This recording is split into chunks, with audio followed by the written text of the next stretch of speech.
Buy cheap and high quality jersey at Jersey Go and use code TFAM for a discount on your purchase. One of the most skillful positions to play, in my opinion, are winger-based positions. Now, winger-based positions are pretty much positions such as the left mid, right mid, the ram, or the left attacking midfielder, right attacking midfielder, or even the left wing or in the right wing. Now, these all depend on the formation that your team is using. So, of course, if your team is using 4-1-2-1-2 wide, you will end up having the left mid, right mid. If your team is using the 4-2-3-1, you might end up with the ram, or left attacking midfielder, right attacking midfielder, or if your team is using any form of the 4-3-3 formation, you will end up having a left wing and a right wing. But today, guys, on this video, we're going to be giving you guys tips and tricks on how to become a better winger. So, of course, if you guys find this video helpful, make sure you guys smash a thumbs up. Don't forget to subscribe for more FIFA 19 and Pro Clubs content in the future, and let's jump in right into this video. First things first, the most important thing you should know as a winger is your build. Now, I have made videos on the channel talking about different builds to use as a winger. I have said that if you play left mid, right mid, you should legit play with the left mid, right mid, because of the fact that if you play enough games, you will end up having 97 pace. Yes,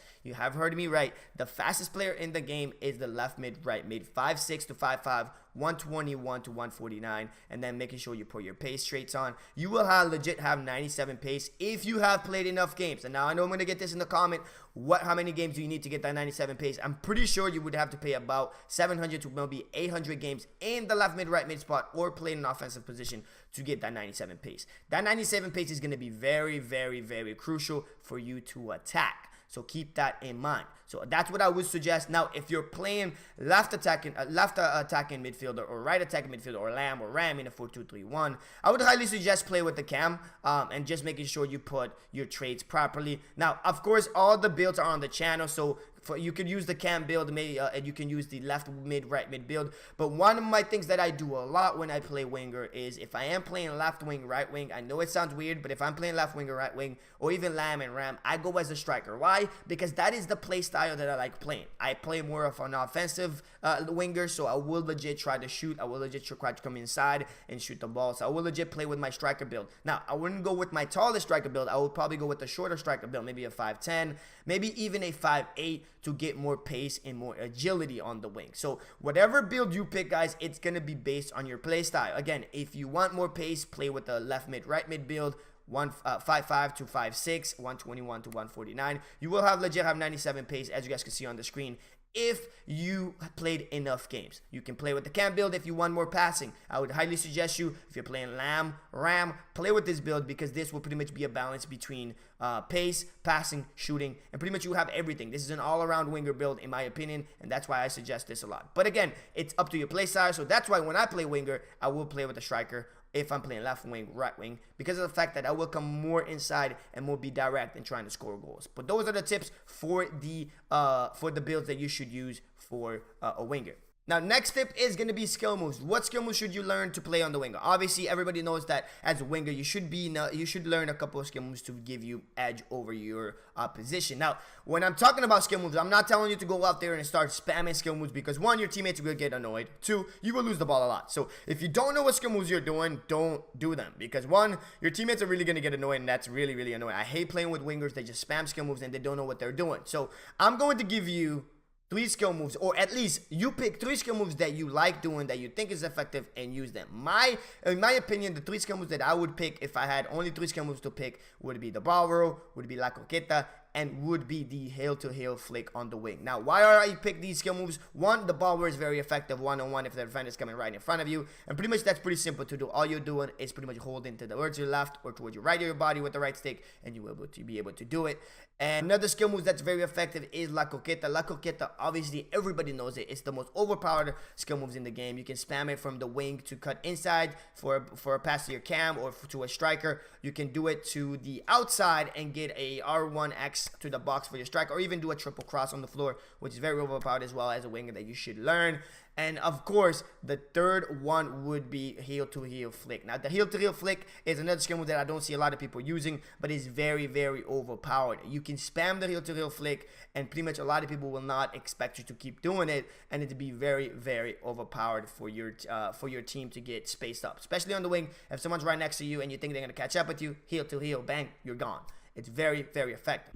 Another thing that I use a lot on the wing is pretty much speed boosting. Now, you guys are probably like, what the hell is speed boosting? Well, speed boosting is when you actually do a skill move and you see like the animation is a lot faster. So one way to get speed boost is by doing a step over. Now, if you spam step over and you hold, you don't actually do anything, just spam step over and you press sprint, it will give you somewhat of a speed boost going forward, and that is very effective, especially on the wing. If you want to fake the defender out like you're doing step overs, most of the time they will think, yeah, you're gonna cut inside, but you're actually just gonna keep going forward. It's very, very effective, and that's pretty much what it looks like. It's pretty straightforward, pretty simple. It gives you a pretty big speed boost, especially if you have that left mid, right mid with 97 pace. Another one that you could use to get a speed boost is the ball roll and then press sprint. It does give you a speed boost as well. Again, this is pretty much what it looks like.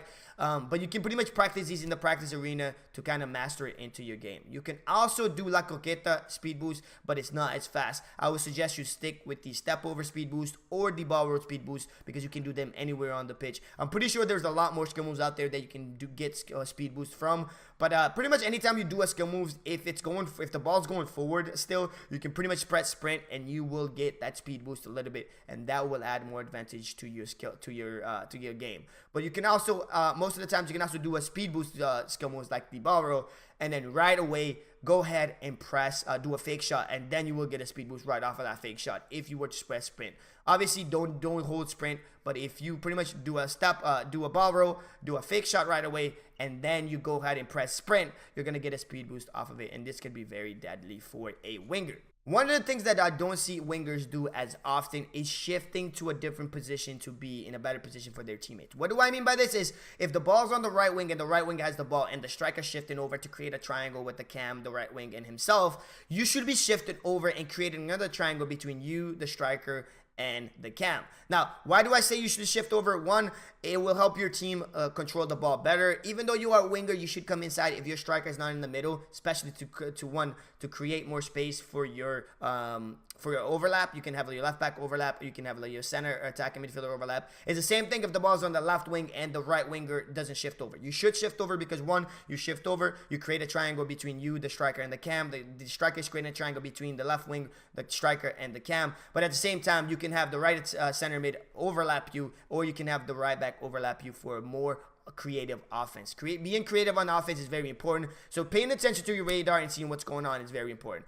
The other thing that I don't see a lot of wingers do is they don't defend. Now, as a wingers, I don't mean come back and defend, legit defend. What I mean is legit cover your switches. So if the ball's on the left wing and you're playing right wing, just cover that person, cover that I think you would be cover the left back, because one, you don't give them you don't give him the switch, and what would happen is if your teammate is pressing well, if your left wing striker and cam is pressing well, most of the times teams will try to switch the ball, and you will already be there and you'll be able to win the header. It's the same thing if you're on the other side. If you're playing left mid, if you're playing right mid and the ball is on the left wing, you would do something like that. If you're playing left mid and the ball's on the right side, then you would do something like that to cover the switch. A lot of teams in pro clubs do switching, so cover that switch. The last tip I'm going to give you guys is try to create as many opportunities as possible. Now, it could be through passing, it could be through crossing, it could be through dribbling, and it could even be through your own goal scoring opportunities. Now, you can dribble, don't over dribble. I'm going to say over and over again. Nobody's perfect, so find what works for you. Are you a dribbler? Are you a crosser? Are you going to be more of 1-2 passing with your teammates? And then when you go inside the box, do a couple of skill moves, be your teammates and then pass it to your striker.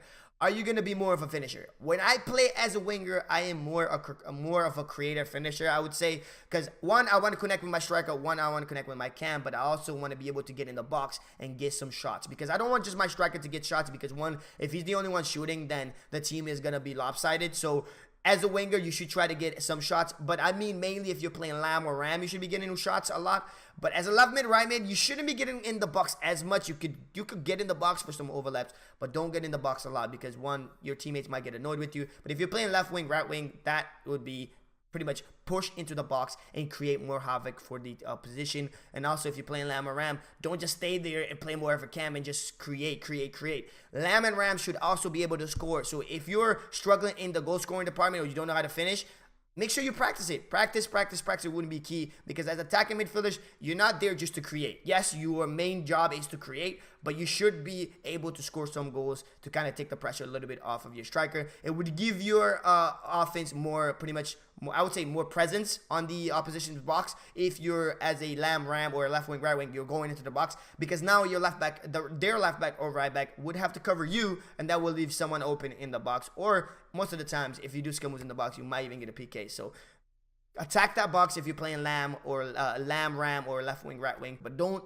pretty much go in the box too much as a left mid, right mid, because then there's not enough space for you to create. But you can still create with crossing, because obviously with the left mid, right mid build, you can get a lot of crossing. I think you can get 97 crossing or something like that. It's insane. So crossing is already OP, so put some crosses in. You can do a lot with the winger. You can do so much. A winger can be so effective in a game because, one, they can put crosses in, and they have high crossing, and crossing is already overpowered. So learn how to do the freaking tornado cross. Spam tornado cross if you wanted to, because it's so effective. You can use it.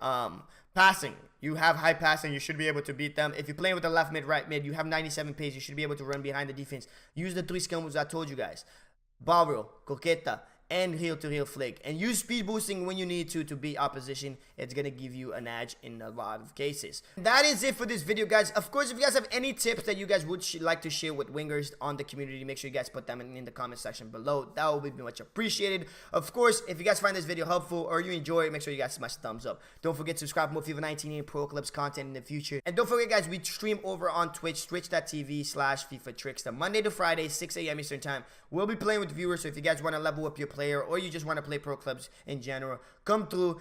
Updates are always on Twitter. The links for those will be in the description. Again, thank you guys so much for watching. You guys have a wonderful Easter, and I'll catch you guys on the next video.